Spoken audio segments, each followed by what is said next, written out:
Bueno, es evidente que la situación política, la situación económica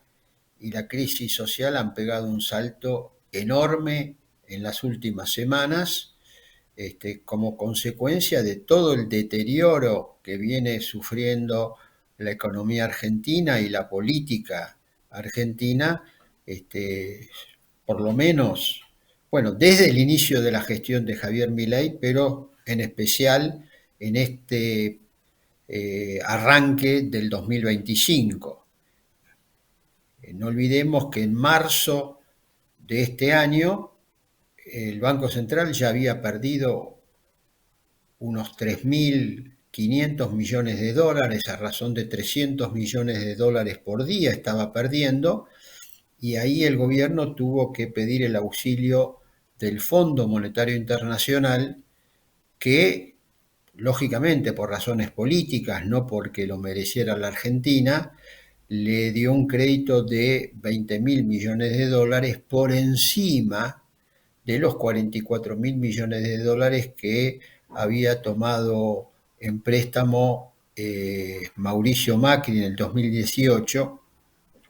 y la Argentina no devolvió ni un dólar, solamente pagó intereses y nada más ni nada menos que 13.000 millones de dólares en intereses entre el 2018 y ahora, o sea, Macri, Alberto Fernández y Javier Milei,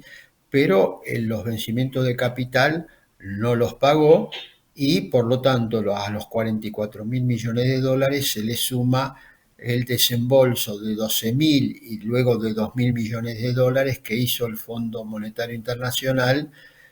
sobre los 20.000 millones, con lo cual la deuda con el Fondo Monetario Internacional pasó a ser de 57.000 millones de dólares. El 14 de abril, ahí entró la plata del Fondo Monetario Internacional y el gobierno pensó que podía descorchar champagne, levantó el cepo, y con el levantamiento del cepo hubo una fuerte fuga de capitales, más o menos del orden de los 14.000 millones de dólares. Fuga de capitales significa que al levantarse el cepo, más gente pudo comprar dólares, y pese a que el ministro Caputo pedía que saque la gente la plata del colchón y que la meta en el sistema financiero como depósitos en los bancos, porque la AFIP,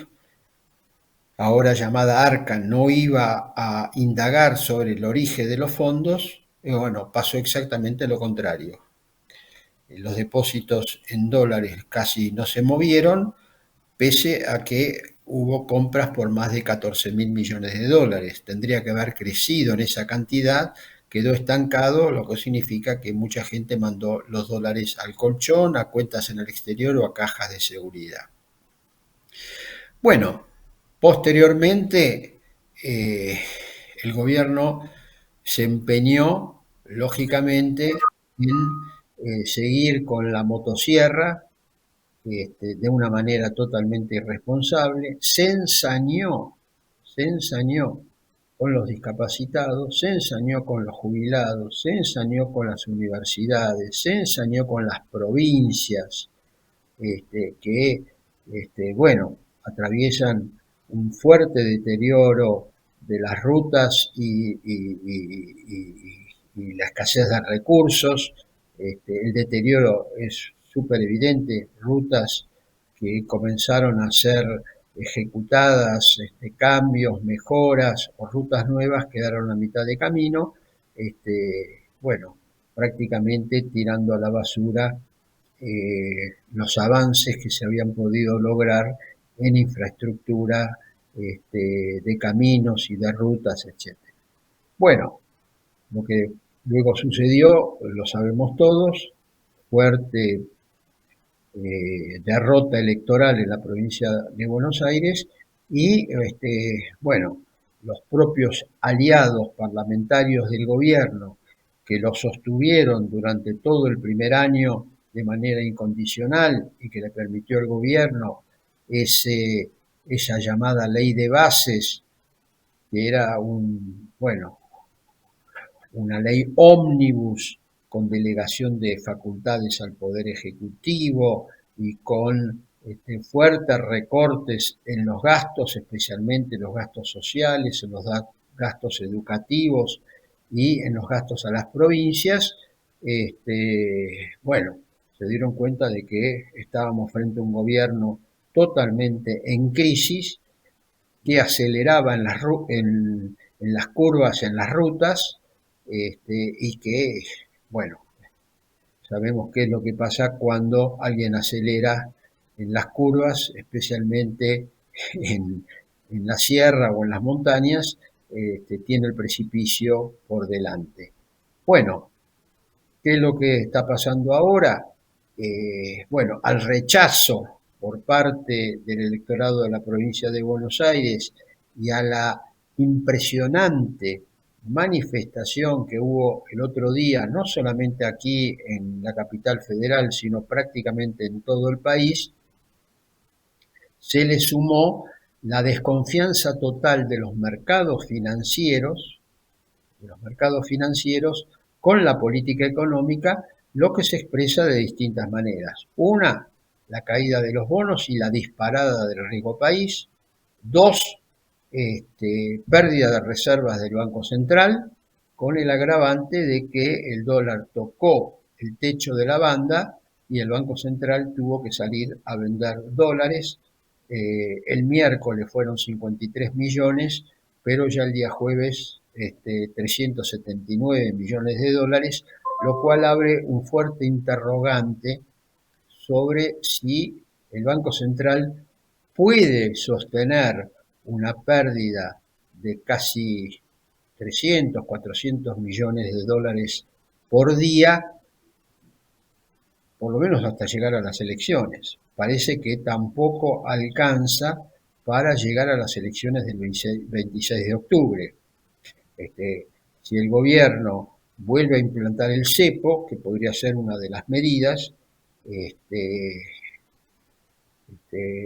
bueno, estaría totalmente en crisis la política económica, estaría ya directamente, habría chocado el coche contra la pared y al mismo tiempo no sabemos la repercusión que puede estar teniendo esta presión del dólar sobre los precios internos por el hecho de que los precios mayoristas de agosto tuvieron un salto muy pero muy grande y sabemos que cuando aumenta el precio mayorista significa que el minorista está recibiendo mayores precios que va a tratar de alguna forma u otra de trasladarla a los consumidores, al minorista, o directamente sacrificar rentabilidad por el hecho de que, bueno, el consumo está totalmente deprimido, consumo deprimido, no le deja margen al minorista para remarcar precios que vienen con alzas del segmento mayorista. La situación es muy crítica, creo que el gobierno este fin de semana debería tomar medidas impensadas para este propio gobierno, porque la crisis es muy, pero muy fuerte. Está en juego ahora todo lo que tiene que ver con los aportes del Tesoro Nacional a las provincias que sancionó el Congreso Nacional. El gobierno no está cumpliendo con los giros y las transferencias y las partidas en relación a los discapacitados, y no olvidemos que avanza a paso lento, pero avanza todo lo concerniente a las sospechas sobre la estafa Libra y la corrupción que llega a la Casa Rosada, el famoso 3%, en relación al tema de los medicamentos. Bueno, este es el panorama. Eh, creo,